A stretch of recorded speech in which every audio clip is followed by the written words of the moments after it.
Comment une personne peut se faire trahir et pardonner juste après, comme s'il ne s'était rien passé? Derrière ça se cache un mécanisme très intéressant à observer. Parce que parfois, si tu pardonnes aussi vite, ce n'est pas parce que ce qui s'est passé ne t'a pas blessé. C'est souvent parce que cette personne représente beaucoup plus à tes yeux que ce qu'elle vient de faire. Peut-être que tu connais cette personne depuis 5 ans, 10 ans, 20 ans. Peut-être même que vous avez grandi ensemble, que vous vous êtes connus à l'école. Et peut-être même qu'elle a été présente dans des moments clés de ta vie. Et forcément, tout ça crée un attachement énorme. Tu vois où je veux en venir? Alors quand cette personne te trahit, tu ne dois pas seulement gérer ce qu'elle vient de faire. Tu dois aussi gérer tout ce que tu risques de perdre si tu décides de couper le lien. Parce que mettre fin à une relation comme celle-là, ce n'est pas seulement perdre une personne. C'est perdre des habitudes, des souvenirs, une complicité. En gros, une place qu'elle occupait dans ta vie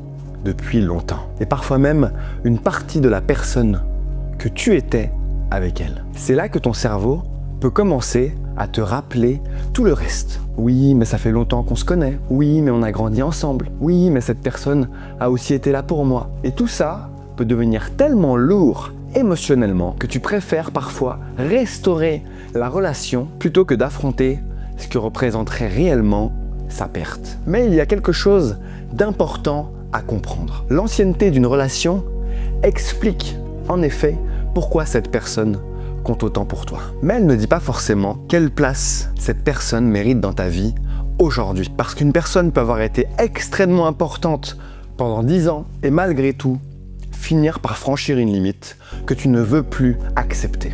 Et toi, est-ce que tu as déjà eu du mal à t'éloigner de quelqu'un parce que cette personne faisait partie de ta vie depuis longtemps? Dis-le moi en commentaire. Et pense à t'abonner pour ne plus regarder ces mécanismes sans les questionner.